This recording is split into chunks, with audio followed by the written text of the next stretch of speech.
Peter, you had 3 teams last year from the AFC West make the playoffs, the Chargers, the Chiefs, and the Broncos. Can you see a scenario, based on what you've read, seen, and heard, can you envision that happening again this season? You know, that's always fluky when 3 teams from one division make it. But, you know, I will say this. I think every division in the AFC is terribly flawed with the exception of the West. I don't like anybody in the East other than the Patriots.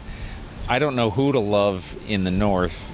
The Bengals probably, but I mean, and though that's always a case of the teams knocking each other off. I think Baltimore has some problems at corner. I'm not sure how good their offensive line is going to be. And then, you know, in the South, Jacksonville is 2015's team.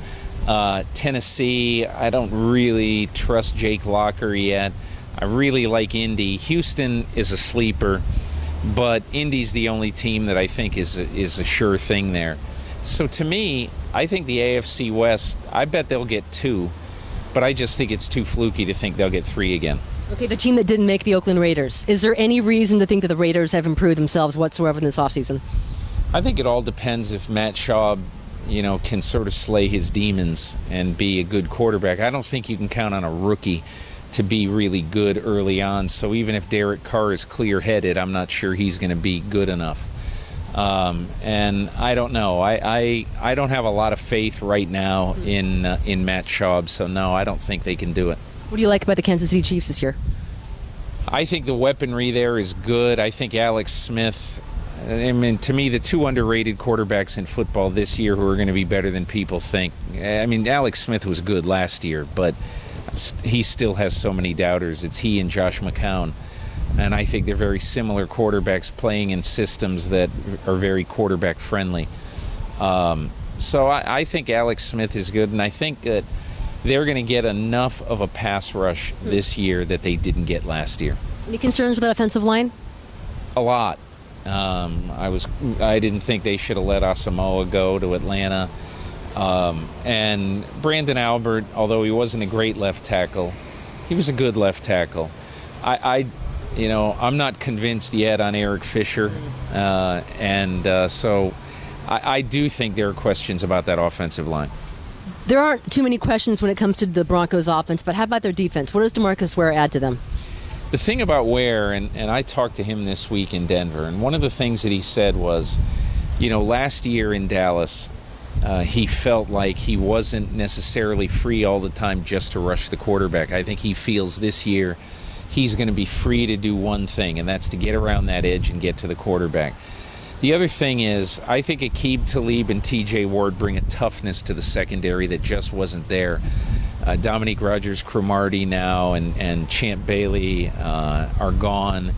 Half the secondary is going to be all new. I think they're improved in the secondary. They're tougher in the secondary, and they better be because they gave up 4,300 passing yards last year. Lastly, the team that you spent some time with today, that would be the San Diego Chargers. Now, this is a team that surprised people by making the playoffs last year. Some thought it was a fluke. What do you think about this team at this point? I absolutely don't think it was a fluke. I think that when you have a new coach and a new coaching staff, as the year goes on, the team grows. And I think the same thing happened in Jacksonville with Gus Bradley. They got really good at the end of the year because the players on the team trusted the scheme and really trusted the coaching staff. This team really trusted the coaching staff last year, and I think continues to do so.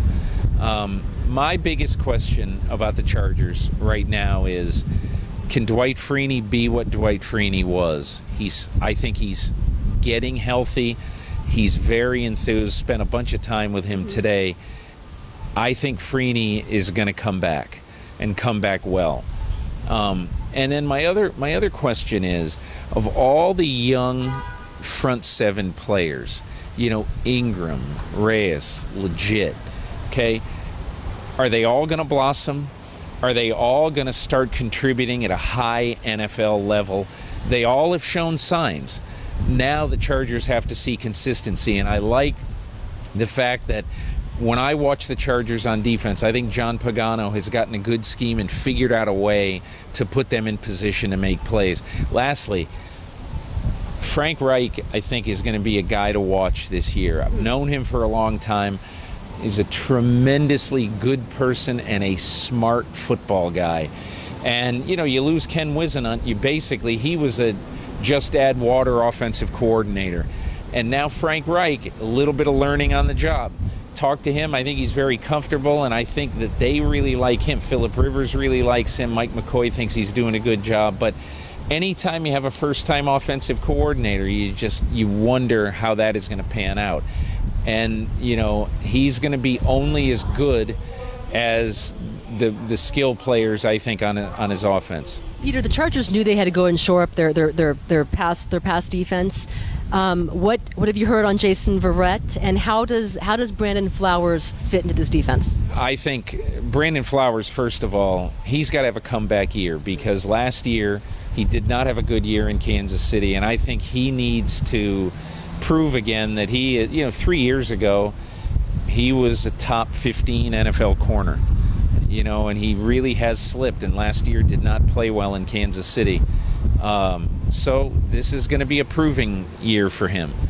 Now, Jason Verrett, I think, you know, what I heard today is that he's going to be ready for the opener, that he's going to play some before the opener, and he's going to be ready for the opener. And I think he's important because, you know, I think the strength of him is that I think teams looked at him and thought he could be a slot corner, which is sort of a specialty position now, or he could be an outside corner. And a lot of people said, wow, picking him in the first round, that's really kind of over-picking him. But I don't question Tom Telesco. I mean, this is a guy who got Keenan Allen with the 76th pick. I think that he knew that he wasn't going to be around much longer, and to make a trade to hire in the second round to try to get him then would have just been prohibitive. So I think he's going to be ready, and we'll see how the shoulder holds up. Speaking of Keenan Allen, I saw one of your tweets. You were very impressed by what you saw. I just, you know, the first thing I saw when I walked out to practice is Keenan Allen making a Lynn Swann type one-handed, left-handed catch. It was absurd. There's no way that any human being should have caught that ball. And he caught the ball and came down with it. And I just said, that is just special. And you know, Marty, last year, when I would watch the Chargers on TV, and I'd be sitting at NBC and I'd be watching the game, it always seemed like, I'm amazed he only had 71 catches or whatever it was. It seemed like he had 171, because every game it just looked like he made 2 or 3 things happen, you know. And so I just think he's smooth, he's fluid, he's got great hands. I think he's got a great knack to get open. I think we're watching the start of the next great receiver's career in the NFL. High praise. My last question, you're a big baseball fan. Go ahead and give me your World Series prediction. Wow.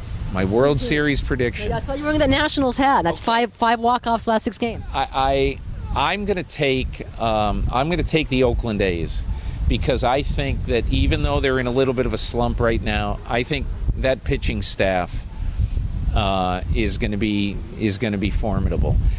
And I've been really, really impressed with the Kansas City Royals. Not that I think they can get there, but that they could sort of mess it up for Detroit.